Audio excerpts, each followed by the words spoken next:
Բարև ձեզ, հարցազրույցի տաղավարում այսօր զրուցելու եմ քաղտեխնոլոգ Արմեն Բադալյանի հետ, շնորհակալություն պարոն Բադալյան հրավերս ընդունելու համար, սպասվում է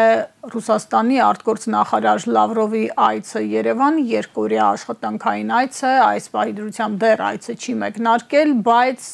այցին ընդառաջ որոշ գործընթացներ կան, հակառուսական հերթական դրսևորումներ, իշխանության սատելիտ ուժերը ակցիա են կազմակերպում, Պուտին մարդասպան պաստառներ կան քաղաքում, ես կխնդրեմ գնահատել այս ֆոնը եւ արտգործնախարարի այցը, որը գալիս է նաեւ անվտանգային տարածաշրջանային հարցեր քննարկելու, պաշտոնական հաղորդագրության մեջ նշվում է, որ անդրադարձ կլինի հայ-ադրբեջանական ու հայ-թուրքական գործընթացներին։ Շնորհակալություն հրավերի համար, բնական է, որ այս տարածաշրջանը դուրս չի եկել Ռուսաստանի Դաշնության հետաքրքրություններից եւ ուշադրությունից եւ ինչպես նշում էր, եւ երկրորդ նախագահան երեկվա հարցազրույցում եւ բազմաթիվ այլ փորձագետներ, քաղաքագետներ այս տարածաշրջանում իրենց անմիջական շահ ունեն 3 երկիր՝ Ռուսաստանի Դաշնություն, Թուրքիա եւ Իրանի Իսլամական Հանրապետությունը եւ 3-ը տարբեր ազդեցություններ ունեն, մասնավորապես Ռուսաստանի ազդեցությունը Վրաստանի վրա արդեն 0% է, որևէ ազդեցություն չունի, Ադրբեջանի վրա գրեթե 0% է, իհարկե այնտեղ 1-2 խնդիր կա, աշխատանքային միգրանտների հետ կապված, որոնք անուղղակի ազդեցության գործիք են, բայց բուն Ադրբեջանի վրա 0% ազդեցություն ունի, որովհետև Ադրբեջանը շատ հանգիստ, եթե հիշում եք, փակեց ռուսական տարբեր կառույցներ, Ռոսատրուդնիչեստվը, Սպուտնիկ Ադրբեջանը եւ այլն դա փակեց, եւ ազդեցություն կա ինչ որ չափով Հայաստանի տնտեսական համակարգի վրա, այսինքն Ռուսաստանը Հայաստանի տնտեսական համակարգի վրա ունի բավական մեծ ազդեցություն ունի, բայց քաղաքական դաշտի վրա, հատկապես իշխանության վրա ազդեցություն որպես այդպեսին չունի։ Թուրքիան ունի ազդեցություն իր Վրաստանի տնտեսական կյանքի վրա, քաղաքական դաշտի վրա, այսպես ասենք, ունի ազդեցություն, որից ուզում են Վրաստանի իշխանությունները ազատվեն, իսկ Ադրբեջանը դա Թուրքիայի շարունակությունն է, ուրեմն, այս հարավային Կովկասում դա ինքնուրույն երկիր չէ, եւ Իրանի Իսլամական Հանրապետությունը Վրաստանի վրա համարյա ազդեցություն չունի, գուցե 1-2 տնտեսական գործոններ կա,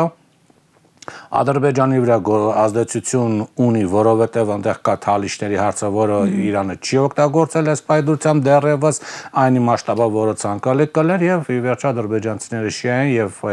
Իրանը նույնպես է, այդ ընթացքում նույնպես ուրեմն ազդեցություն կա կրոնական եւ մշակութային տեսակետից եւ Հայաստանի վրա անվտանգության համակարգ ամբողջովին այսօր Իրանի Իսլամական Հանրապետության ձեռքին է, որովհետև հասկանալի է, որ այն որ Հայաստանի Հանրապետությունը այսօր հանգիստ ապրում է, դա ի շնորհիվ Իրանի Իսլամական Հանրապետության, որի զորքերը Արաքսից հարավ գտնվում են եւ նկատել եք, որ Իրանի Իսլամական Հանրապետությունը թույլ չտվեց Զանգեզուրի միջանցքի բացումը, որտեղ եթե Իրանը կարմիր գիզդը իր համար չհայտարարը եւ կանգնած չլներ իր զորքերով, իսկ դա փոքր զորք չի, մոտ 100,000-ից ավելի զորքեր կար կանգնած եւ Նախիջևանի եւ Սյունիքի եւ Ադրբեջանի մյուս տարածքի նկատմամբ, այսինքն հարավային ուղղությամբ, ապա բնական է Ադրբեջանը շատ հանգիստ վերցնելու էր այդ տարածքները Սյունիքը ամբողջությամբ իրեն։ Իհարկե այդ համակարգում ռուսական ազդեցությունն էլ փոքր չէ, Չէ, Ռուսաստանի ազդեցությունը ամբողջությամբ ասել Իրանի մասով կարծում եմ մի փոքր չափազանց։ Չէ, չափազանցված չէ, որովհետեւ Իրանն է ինքը, որ հստակորեն կանգնած է եւ իսկ հյուսիսում Հայաստանի սահմանն Ռուսաստանի սահման չունի, որ զորքը կանգնած լինի։ Այնպես որ վերցնում ենք այո ամբողջովին Իրանը եւ անվտանգային համակարգը, այսպես ասած Իրանի ձեռքին է։ Հիմա բնականաբար, քանի որ Ուկրաինայում մի քիչ ոնց որ թե այնտեղ բանակցային գործընթացներ են տեղի ունենում եւ Միացյալ Նահանգներ եւ Ռուսաստան ինչ-որ բանակցում են, որոշակի ժամանակ առաջամ նաեւ դիրքերի վերագնահատում կատարել, ինչը փորձում է իրականացնել Ռուսաստանը գալով Հայաստան եւ հենց այդ անվտանգային հարցերը, ինչպես ձեր հարցի մեջ նշեցիք, բարձրացնել, քննարկել, որովհետեւ այստեղ որոշակի խնդիրներ կան։ Հայաստանի տարածքները օկուպացված են Ադրբեջանի կողմից, բայց դրա նկատմամբ իշխանությունների արձագանքը 0% եւ ավելի հանդուրժողական է։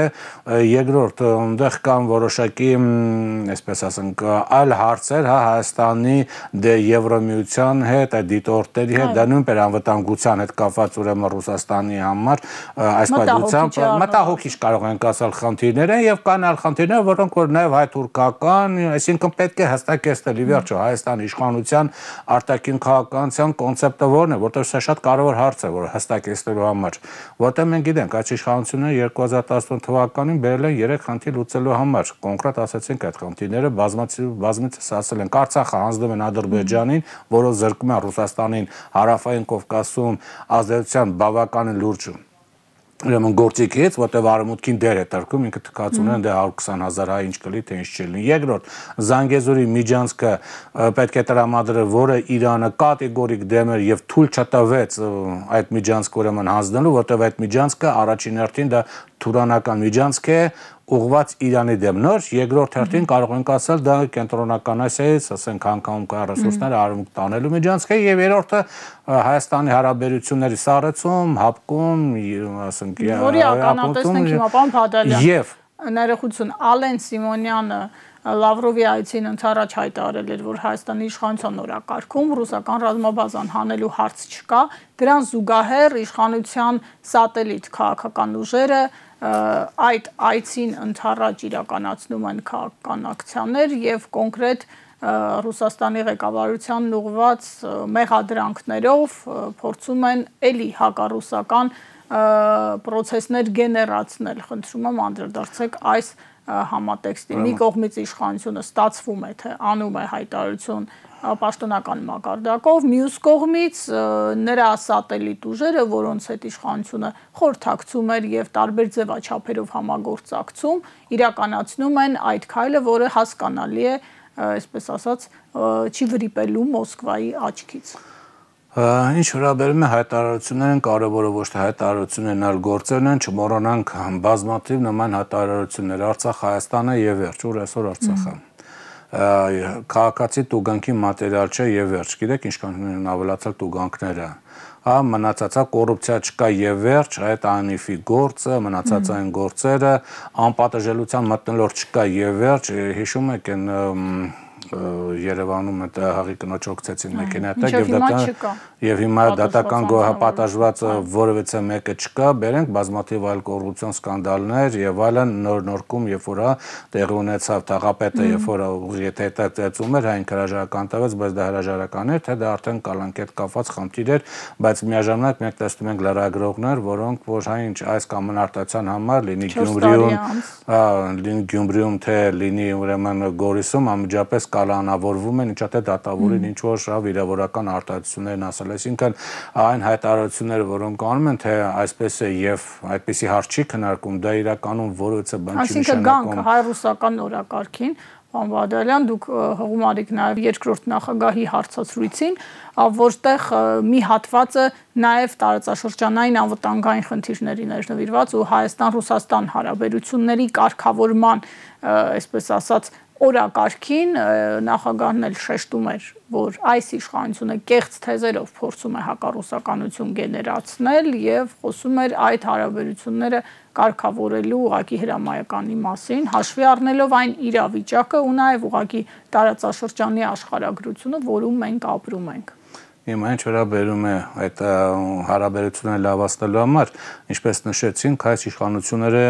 այս քաղաքական ուժի իշխանությանը բերել է 3 խնդիրներ լուծելու համար, բայց տեղ ունեցել մի կարևոր իրադարձություն։ Այն պատվիրատուն, որ այս իշխանության քաղաքական ուժին բերել իշխանության, նոյեմբերին պարտվեց Միացյալ Նահանգներում, եկավ ուրիշ պատվիրատու, որին այս քաղաքական ուժը այլևս պետք չէ, որտեղ առաջ հրահանգստանում են, կհիշեք, Բլինկինը շաբաթը մեկ զանգում էր Հայաստանին, ավելին, խաղաղության պայմանագրի համար հենց Բլինկինի զանգով տվեցին իրանցը, այսօր Բլինկինը չկա, բայց իրանցը ադրբեջանցիների հսկողության տակ է եւ դա Հայաստանի ռազմավարական վնաս է։ Սալիվաններ գալի, բացի դրանից կհիշեք, որ 22 թվականի դիմադրության շարժման ժամանակ ԱՄՆ դեսպանը պաշտոնական հայտարարություն արեց մայիսին, երբ որ շարժումը բավականին մեծ թափ էր հավաքում, հայտարարեց, որ մենք աջակցում ենք 70 թվականի հեղափոխության արժեքներին եւ 21 թվականին ձևավորած իշխանության այդ քաղաքական համակարգին ավելին 21-ին գործող իշխանություն չսատարեց, նա տանիք էր կազմում, սատարելը մի քիչ թույլ տեսակն է, նա ուղղակի բացահայտ տանիք էր կանգնում այս իշխանություններին, որտեղ իշխանությունները որոշակի ծրագրեր պետք է իրականացնեն, ավելի 21 թվականի ընտրություններից հետո կոչ արեց ուղղակի ընդունել ընտրությունների արդյունքը եւ այլն, բայց խնդիրը կայում է նրանում, որ տանիքը վերացել է եւ այս քաղաքական ուժը հիմա ոնց որ համակարգիչը կախվել է, իրանք չգիտեն ինչ անեն, էլի, այդ է խնդիրը։ Հիմա հին ավանդույթը գնում է, հասկանալ իրանք հիմա Եվրոմիության նոր, այսպես ասած, փորձում են տերման գալ, հիմա փորձում են գտնել, տանիքը չի գտնվում։ Տանիքը Եվրոմիությունը զբաղված է Ուկրաինայի հետ հարցի հետ կապված խնդիրներով, դա բավական լուրջ հարց է, նա չունի այն քաղաքական ռեսուրսը, որ մի հատ էլ հարավային Կովկասով ինչ որ ինքը այդպես լուրջ գործ է զբաղեցել, առավելևս որ հարավային Կովկասում ինքը ունի Ադրբեջան դաշնակից, որից գազ է գնում եւ Իրան ամբողջովին ձեռք է տալիս կենտրոնական Ասիայի ռեսուրսները Բաքու, Գանջա, Թբիլիսի այդ գծով տանել, այսինքն Իրան Զանգեզուրի միջանցք այսպայդությամբ կլինի թե չէ, Հայաստանը պետք է զուտ Ռուսաստանի դեմ վատություն անելու համար։ Զուտ դրա համար է պետք որ ասենք ինչ որ մայիսին ինչը գնար Մոսկվա, ինչ որ հակառուսական հայտարարություններ զուտ որպես գործիք էր պետք։ Հիմա վարչապետի այցը Ռուսաստան տեսա որ ոչ մի արդյունք չտվեց, բացահայտ ձախողված արդյունք էր ավել են ոչ միայն Ռուսաստանի կողմից, այլև եթե նկատեցիք նաև Չինաստանի կողմից, որովհետև երբ որ Չինաստանը այո, դա բավականին նա շատ լավ գիտեր ով էր նստած Բելարուսի կողքին, որ Հայաստանի ղեկավարն միգուցե անոց չգիտեմ, բայց ինքը գիտեր, դրանց ցույց են տվել, ովքեր են որտեղ են ուրեմն նստում, չբավարարելու դրվագը, դա բավականին ուրեմն խոսում փաստեր ավել են, եթե դիտեցիք Ռուսաստանի նախագահան հանդիպեց Մոսկվա եկած բոլոր ուրեմն գործին, բացի, այսինքն սա ինչ է նշանակում, շատերն են ասում, կգնան, կլուծեն, էլի Ռուսաստանի տարաբերություն կլավացնեն, էլի լեզու կգտնեն, չէ, լեզու չեն գտնի։ Այ հիմա այդ խնդիրները արդեն կուտակվել են, այդ խնդիրները պետք է Բնականաբար այդ հարցերը պետք է քննարկվի եւ պետք է քննարկվի մի հատ Հայաստանի արտաքին քաղաքականության հարցը եւ անվտանգության հարցը պետք է նայ, այսինքն դիտորդները մնում են թե չեն մնում, ինչքան ժամանակով են մտնում, որտեղ դիտորդ է 200 քանի դիտորդ է, դա որևէ բան Հայաստանի անվտանգության համակարգին չեն տալու, որտեղ կան Հայաստանում ասենք դիրքորոշում ունեցող մարդիկ, որ նշում են որ Ադրբեջանը չի արձակում, որտեղ 200 հոգի դիտորդ կանգնած է, գիտեք ինչ, այդ Զանգեզուրի միջանցք կոչվածը դա Թուրքիայի 100 տարվա երազանքն է, սկսած Քեմալից, միանալ մեկ, ասենք, ասենց անխոտ չնդոտ տարածքով միանալ մեծ Թուրան, ասենք կենտրոնական Ասիան, որտեղ դա Թուրքիային տալիս է բավականին մեծ քաղաքական կշիռ։ Նաև Իրանի դեմ է ուղղված, դեպ ասենք, նա ոչ թե նաև այլ առաջինը հենց սպառնալիք է, որտեղ այդ այն պահին, որ Զանգեզուրի միջանցքը իրականություն կդառնա, հավատացեք, հաջորդ թիրախը լինելու է Իրանը, դրա համար Իրանը ատամներով պաշտպանում Հայաստանի տարածքային ամբողջականությունը եւ անվտանգությունը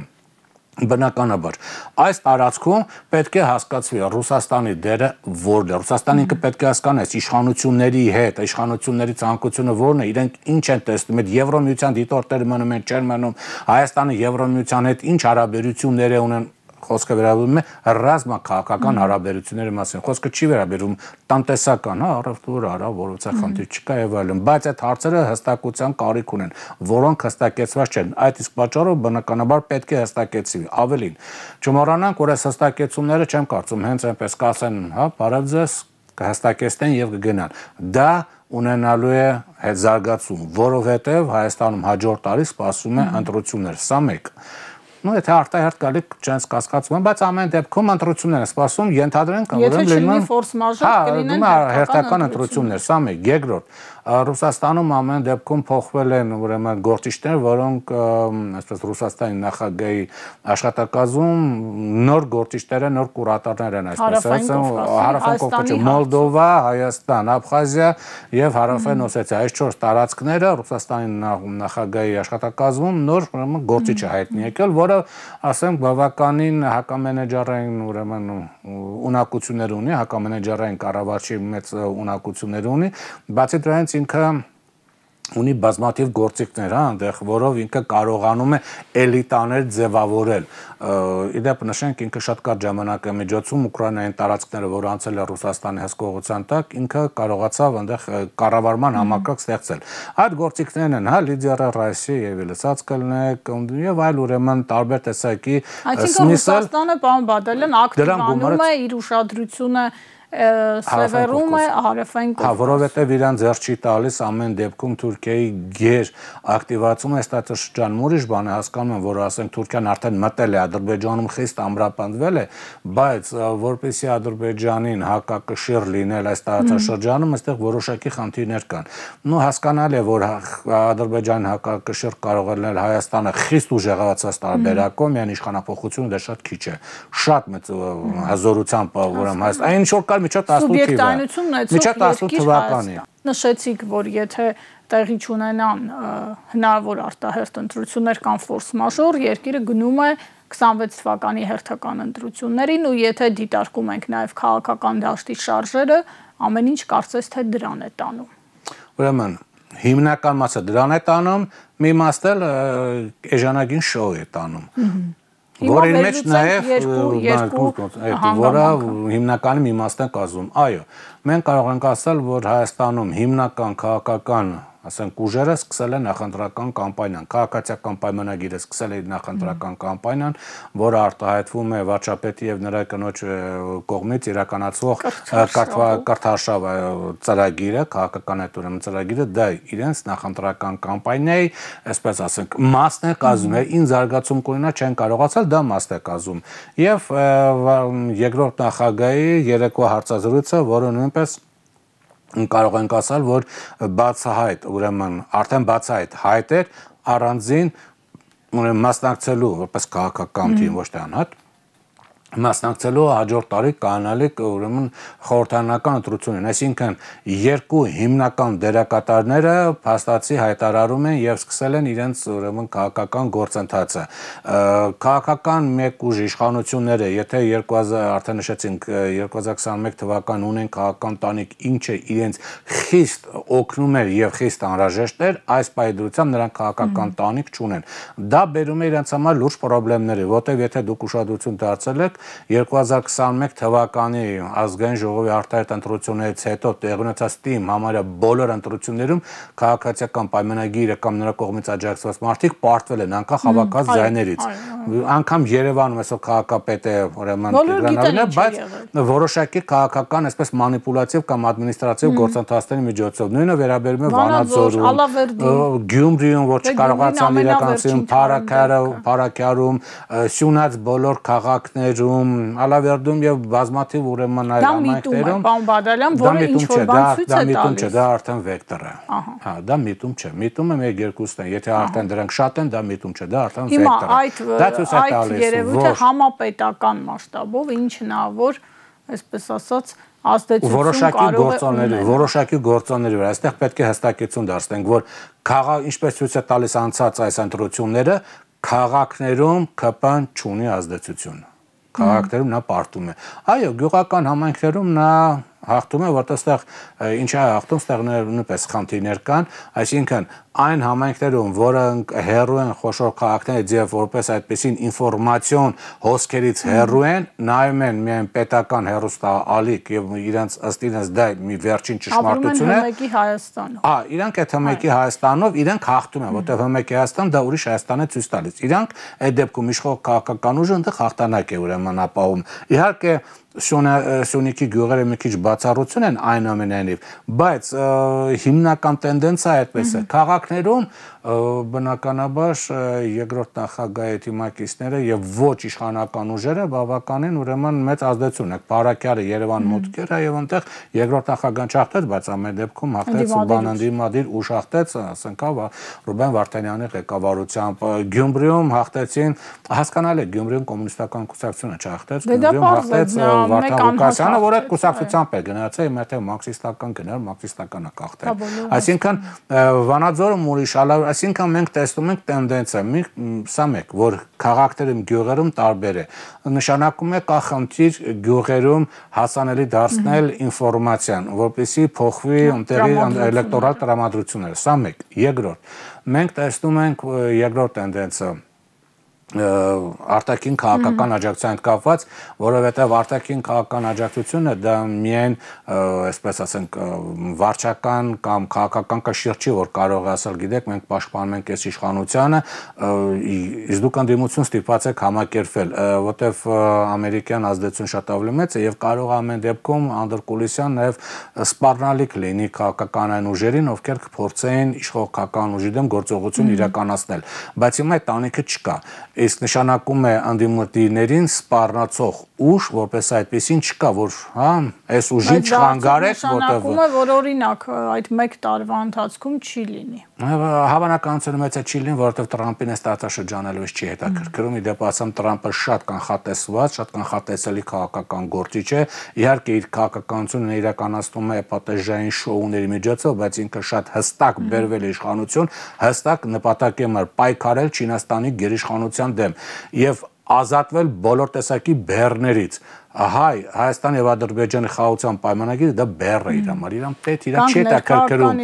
Իրանից է ազատվում, խուսիտներից պայմանագիր կնքեցի, փոթե խուսիտները կապիտուլյացիային ենթարկվել, չնայած իրանք չգիտեն, որ կապիտուլյացիային ենթարկվել խուսիտները եւ այլն։ Այսինքն մենք տեսնում ենք, որ ամերիկյան տանիքը չկա հիմա։ Երկրորդ կողմը Պարոն Բադալյան, որի մասին դուք խոսեցիք, ներկայացվեց եւ ինչ կփոխվի ներքաղաքական ներկապնակում քաղաքական ուժերի վերադասավորումների առումով։ Նայած հիմա ինչպես հիմա երկրորդ մասը, այսինքն իշխող քաղաքական ուժը չունի արտաքին քաղաքական տանիք, որ նշեցի տարբեր գործառույթներ էր իրականացնում հօգուտ այդ ուժի, բայց մենք տեսնում ենք իհարկե ոչ ուղղակի, անուղղակի, ասենք Telegram ալիքներով, փորձագետներով, պրոիշխանական փորձագետներով, ռուսական, որ այդ ուժը Հայաստանում կցանկանար տեսնել իշխանության գլուխ երկրորդ նախագահի թիմակիցներին։ Իսկ բնականաբար նաև պատական չէ, Կիրիենկո եւ այլ նշանակում, այսինքն ինչ-որ խնդիր կա Հայաստանի հետ կապված, որովհետև կորցնել Հայաստանի վերջին տարածքն է Հարավային Կովկասում, որտեղ կա ռուսական ռազմական բազա։ Եթե ռուսական ռազմական բազա, իհարկե խոսքը չի վերաբերում Հարավային Օսետիան, նույնպես իհարկե աշխարհագրականորեն այսպես Հարավային Կովկասը, բայց ամեն դեպքում Հայաստանը, եթե վերցնենք Վրաստանը, Ադրբեջանը, միակ տարածքն է։ Եթե այստեղ ռազմական բազան գնում է, իսկ չկա ոչ մի երաշխիք, որ ընդունեն 26 թվականին քաղաքական այս իշխող ուժի մնալու դեպքում 26 թվականին Ամեն ընտրություններում գլոբալիստ այդ թևը նորից չի գա իշխանության եւ իհարկե Չինաստանի դեմ լինելով նաեւ փորձի աջակցել նորից Հարավային Կովկասում այս քաղաքական ուժին եւ պանդի բազայի դուրս բերում է, որտեղ Ադրբեջանի ղեկավարի, ասենք, ղեկավար գործիչներից մեկը, նախագահի խորհրդականից մեկը նոր պայման առաջադրել, որ խաղաղության պայմանագրից հետո Հայաստանում օտարերկրյա ռազմական ներկայացումների կարիք չկա, ընդամենը 2 օր առաջ հայտարարեց, այսինքն իսկ Հայաստանում օտարերկրյա 2 ռազմական ներկայացում կա, 200 դիտորդեր են, որոնք զինվորներ չեն, եւ ռուսական ռազմական բազա, այսինքն ինչին է տարվում գործը։ Դա հիմա իրանք բնականաբար դա են տանում, իսկ միգուցե դա փոխադարձ, այսպես ասած, խաղ է երկու ուժերի միջև, որ դա դուրս բերի, որովհետև Հայաստան ռուսական ռազմական բազայի դուրս բերմանը ձեռք է տալիս ոչ միայն Եվրոմիության, չմոռանանք նաև Թուրքիային է խիստ ձեռք տալիս, որ Հայաստանում չլինի ռուսական ռազմական ներկայացում, այդ դեպքում ամբողջովին Հայաստանը վերածվում է փաստացի դե ֆակտո վիլայեթի, ազդեցության գոտի։ Այսինքն մենք տեսնում ենք, որ այստեղ ռազմական հարցը կա, դրա համար երբ որ ասում են որոշ գործիչներ, որ մենք այդ հարցը չենք բարձրացնում, ժամանակին Արցախը ասում, էլ այդ հայտարարությունը չեք առաջնորդում։ Խոսեցիք նաև մյուս կոմպոնենտի մասին, իմիտացիոն պրոցեսների մասին, հավանաբար նկատի ունեիք իմպիչմենտի գործընթացը, որը այսօր փաստորեն 2 տարբեր նախաձեռնությամբ կա դաշտում։ Այդ իմպիչմենտը եւ պարլամենտում կռիվը հատկապես երկրորդ նախագահի շրջապատի հետ։ Իդեպ ստեղ պարլամենտում այդ որ բռնի ուժերը տեղ ունեցան, շատերին թվում էր, որ հա տեսեք ԿՊ-ն ինքը այսպես հա ուժը գործադրում ընդդիմության նկատմամբ։ Մի քիչ այդպես չէ։ Այդ ուժը որ կիրառվում է ընդդիմության նկատմամբ, սա ոչ թե ընդդիմադիրներին վախեցնելու, ճնշելու գործընթաց է, այլ դա ներկուսակցական քաստինգ է ԿՊ-ում կոնկրետ մեկ մարդուն դուր գալու համար, որովհետև որ ասում սկսվել է նախընտրական կամպանիան, յուրաքանչյուր նախընտրական կամպանիայի ժամանակ լինում են անցողիկ տեղերում տեղ գրավելու ցուցակում իրենց տեղը ունենալ։ Քաստինգն է, հիմա այդ քաստինգն է տեղի ունենում, որ ով ավելի շատ կհայհոյի, ով ավելի շատ բան, ասենք մարդը հայհոյում, ասենք ինչ որ հա կամ ինչ որ սպառում է, որ դուրս շպրտի, հա ինչ որ հա երկրորդ նախագահի ուրեմն որդուն են մարդը ասում, ախր որ կյանքում ասենք ինքը եթե ազգային ժողովից դուրս գա, խր ինքը չի կարող այս բաներ ասել, այսինքն եթե նախկին խորհրդարանում կային, ասենք որոշակի, հա, մականունավորներ, որոնք հայոյանք էին տարի եւ հա, օդիոս դեմքեր, հասկանում եք, այդ իրանց պահվածքը եւ արտահայտությունը իրանց հետ համահունչ էր։ Դա համար հասարակությունը դրանց նկատմամբ ուներ որոշակի, ասենք, վերաբերմունք, հասկանում են, որ նրանք չեն խաբում, նրանք կեղծ չեն, նրանք ֆալշիվի ինչ որ գործողություններ չեն անում, որտեղ իրոք այդ, ասենք, հոգեկերտված մարդը տենց արտահայտություն անում։ Բայց երբ որ նայում ես այսօրվա պարլամենտի մարդկանց, ասում են, անգա ջանախար դու գիտենք, էլի ուղղես եղել, քո նկարները կա, գիտենք, դու միանգամից երևում է իրենց գործողությունների կեղծավորությունը, իսկ դա էլեկտորատը անմիջապես հասկանում է եւ դա բացասական ազդում նրանց վրա, բայց իրանց խնդիրը ընդդիմությանը բանը ճանչելը չէ, իրանց խնդիրը դուր գալ կոնկրետ մեկ մարդուն, որպեսզի անցողի ցուցակում ուղղակի հայտնվեն այդ լավ տեղերում, սա մեկ։ Երկրորդ, այսինքն ինչի համար է բռնություն ու ինչքան որ մոտենանք, ասենք ընտրություններին, սա սրվելու է, որտեվ քաստինգ ուժեղանալու է, ամեն դեպքում հասկանալի է, որ ԿՊ-ն չի ունենալու 71 տեղ, ասենք կունենա շատ ավելի քիչ, ես չգիտեմ, 20 տեղ, 30 տեղ, 25 տեղ, 18 տեղ, չգիտեմ, այնտեղ 27 տեղ, այսինքն բնականաբար, հա, կեսը մի քիչ, ասենք, որոշ մարդիկ դուրս են մնալու։ Ոչ մի կեսից ավելի դուրս է մնալու։ Բնականաբար կատաղի պայքարը սկսելու է եւ նաեւ միմյանց միջեւ իրար դեմ լցնելու են տաբետեսակի կոմպրոմատներ, որպեսզի դուրս մնան, որտեվ կյանքի կռիվ է սկսում, հա, այդ ոնց որ ասում են հիպոթեկը վճարելու հարցերն առաջանում։ Հիմա ինչ վերաբերում է impeachment-ին, impeachment-ը ոնց որ տեսնում ենք էլի նորից ինչ որ, հա, գործընթաց է սկսում, մեկը, չգիտեմ, եկավ ազգային ժողով, ինչ որ ստորագրելու, նայեք։ Impeachment-ը նախորդ անգամ որ բացատրեցինք, հիմա էլ ենք բացատրում։ Որտեղ են խափում այդ impeachment նախաձեռնողները։ Ասում են, այ երկրորդ նախագահան չի ցանկանում հա միանալ impeachment-ի գործընթացին, impeachment-ին դեմ են, հա, վարչապետը գործող եւ երկրորդ նախագահան։ Դա մանիպուլյացիոն տեխնոլոգիա է, որով նպատակը եւ գործող վարչապետին եւ երկրորդ նախագահին նույնականացնել, բացական, ասենք, կերպարը Լույսին երկու չէ, լույսը գցել երկրորդ նախագահի վրա, ոչ թե լույսին երկու ներկայացնել, այլ նույնականացնել, հա, նույնականացնել, բայց որտեղ են իրենք խափում, ասենք հեռուստադիտողներին, impeachment-ի այդ իրավական գործընթացը այնպես է գրված, որ կարևորը ոչ թե սկիզբն է, այլ վերջն է։ Արդյունքն է կարևորը։ Երբ որ իրանք ասում են չի ուզում միանալ, ասում են տեսեք չի ուզում, այ որ 36, ну 30 չէ, 28 ստորագրություն լինի եւ 6-ն էլ ստորագրի պատիվ ունեմից 34 2-ն էլ ստորագրեն, ապա 36-ով մենք կմեկնարկենք։ Ենթադրենք գործընթացը մեկնարկեց բան Բադալյան։ Նայեք, ենթադրելու չէ։ Եթե գործընթացը մեկնարկում է, բայց չկա փողոցում ոչ մի ճնշում, 100,000 մարդիկ դուր չկան։ Եվ գրված այնպես, եթե մեկնարկում է, դա հաջողություն չի ունենում, դրանից շահում է վարչապետը։ Ինչով է շահում։ Ձախողված impeachment-ից հետո 6 ամիս դու չես կարող այլևս վարչապետին անվստահության ուրեմն այդ գործընթացը իրականացնել։ Դա գալիս է դեկտեմբերի վերջ։ Եթե հունիսից հաշվում եք, հա դեկտեմբեր է գալիս մոտապես 6 ամիսը։ Դրանից հետո նոր տարին այնտեղ հունվարի որովհետեւ գործընթաց չկա, փետրվարից սկսում է ազգային ժողովին ուրեմն այդ փետրվարից ազգային ժողովի նիստերը եւ սկսում են նախընտրական կամպանիա։ Այսինքն նախընտրական կամպանիայի ժամանակ դու ելևս չես կարող impeachment-ի անել, որտեղ դա տրամաբանական չի։ Էլեկտորատը ոչ թե իրավական տեսակետից դնենք մի կողմ դալը